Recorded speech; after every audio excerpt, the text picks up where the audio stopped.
com a consciência da responsabilidade que pesa sobre os ombros de cada um dos senhores e das senhoras.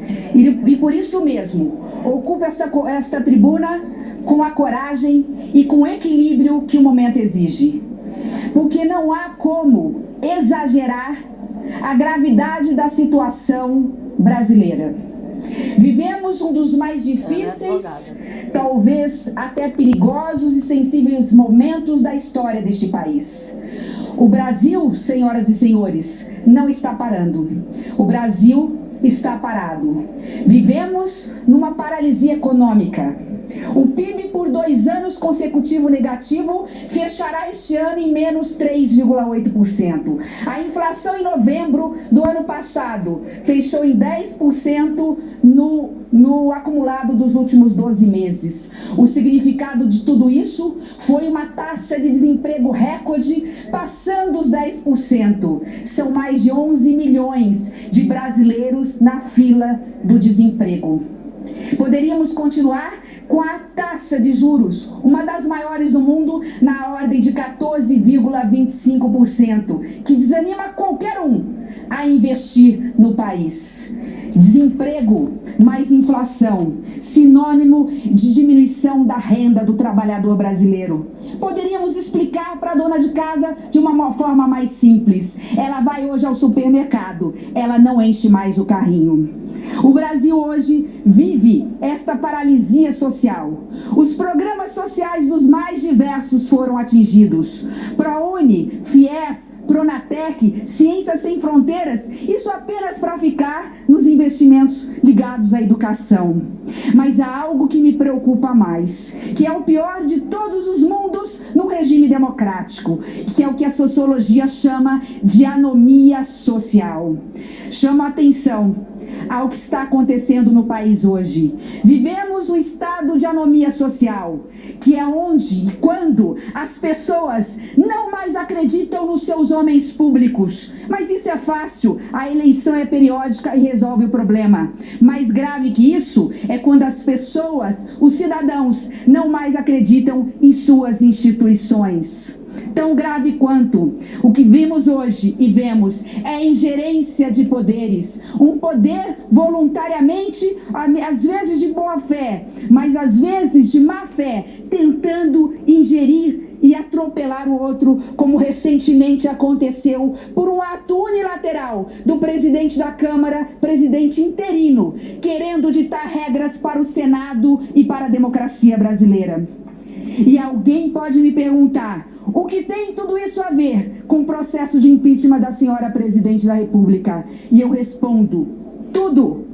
Absolutamente tudo.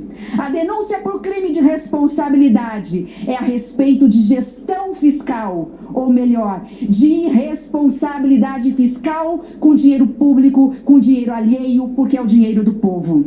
Infelizmente, nós não poderemos analisar no juízo de julgamento o exercício de 2013 e 14 para aí fazer uma conexão com o que eu chamo de fraude fiscal e fraude eleitoral.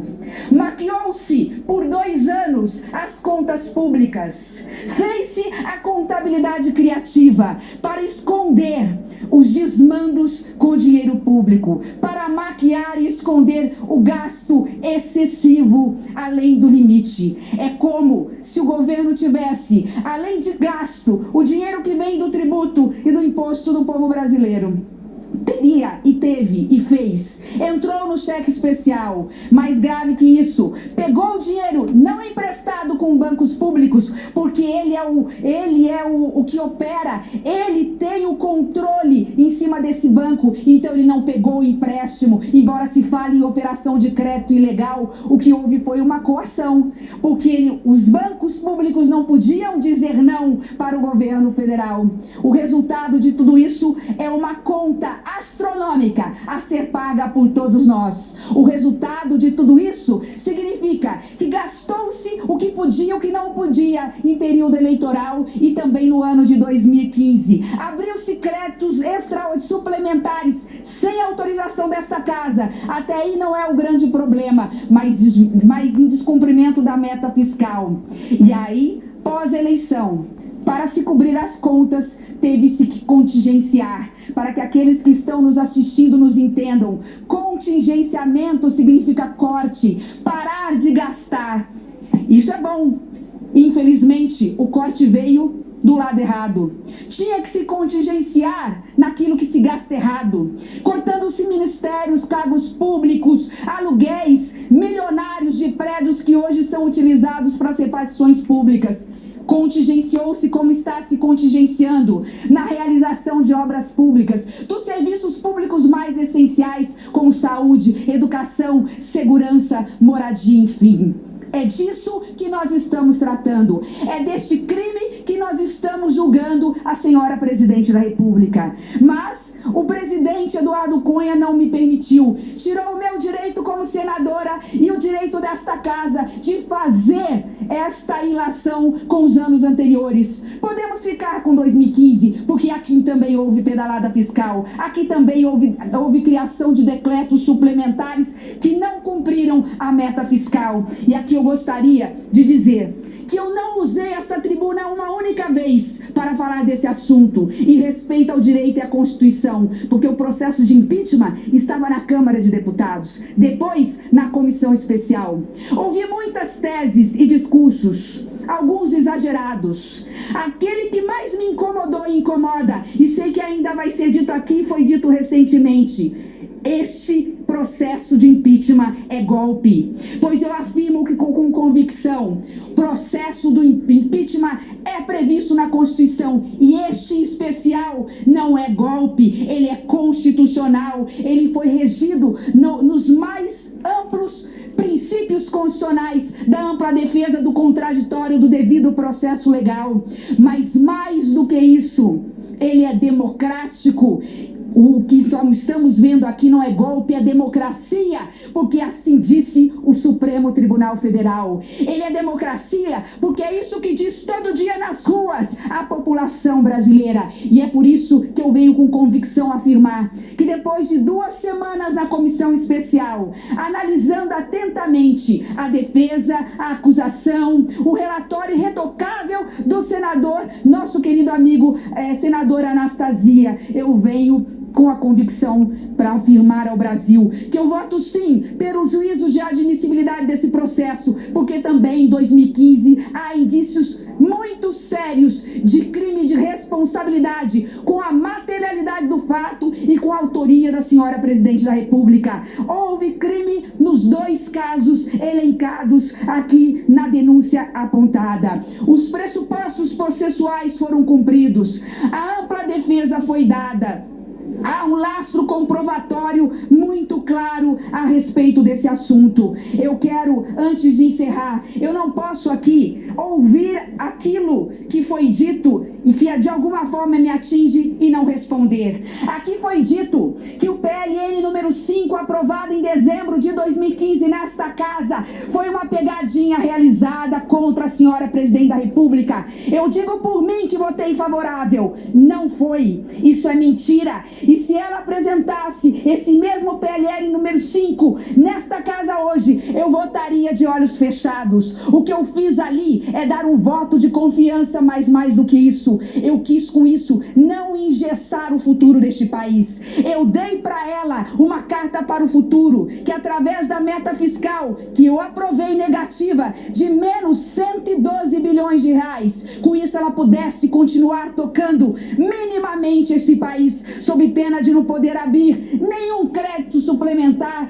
dar nenhum tipo de programa social na saúde ou na educação neste país. É isso que significa o PLN número 5, porque nós não temos o poder soberano acima da Constituição de aprovar leis aqui para retroagir e cobrir desmandos ou nulidades absolutas realizados por governo, seja ele qual for. Na minha fala final, eu quero dizer que, da minha parte, me sinto no dever constitucional de admitir o processo de impeachment contra a senhora presidente da República. E estarei votando não apenas o destino de uma pessoa, mas o destino do país, do Brasil. Hoje, todos os segmentos da sociedade brasileira estão paralisados em compasso de espera. à espera de melhores climas, de um clima político mais propício ao que eu chamo de semeadura. É importante um bom clima para semear. É isso que investidores, consumidores estão aguardando. O tempo certo para voltar a ajudar o Brasil a crescer. Voto a favor do impeachment, porque acho que este governo, infelizmente, não semeou. Ou se semeou, semeou joio e não trigo. E nós sabemos que quando não há semeadura, o que se planta é um sonoro nada. Ou, na falta de semeadura, o que se planta é o desemprego, é a inflação, é a falta dos serviços públicos mínimos essenciais à população brasileira. Senhor presidente, não poderia encerrar a minha fala, não sem antes fazer um desabafo. Vi durante todo esse tempo os muros a separar este país. Muros reais como o da esplanada aqui dos ministérios, e os muros imaginários que hoje povoam as mentes do povo brasileiro, mas tenho certeza que não chegou ainda a povoar o coração da nossa gente. Este muro é apenas imaginário. Todos nós somos sabedores que somos frutos de uma mesma raça e de um mesmo sangue. Portanto, neste momento em que estamos vendo essa divisão de muros, eu também tenho que dizer que há um muro muito grande a separar o povo brasileiro de seu futuro. E é este muro que eu venho hoje, a partir de hoje, derrubar. Este é o muro da crise econômica, social, institucional, da instabilidade e da insegurança jurídica. Por isso, senhor presidente, para que possamos derrubar estes muros, o muro do futuro, para que o povo brasileiro encontre o seu destino, é que eu encerro numa oração. Peço a Deus que Ele nos ilumine, que ilumine o povo brasileiro. Faço uma prece, que haja paz aos homens de boa vontade, que haja paz em terras brasileiras. Mais preocupada do que com hoje, eu estou preocupada com o amanhã. Portanto, que este processo não seja apenas um fim em si mesmo, ele seja um recomeço do povo brasileiro, um recomeço do país, um recomeço para o nosso querido e amado Brasil. Muito obrigada, senhor presidente. Concedo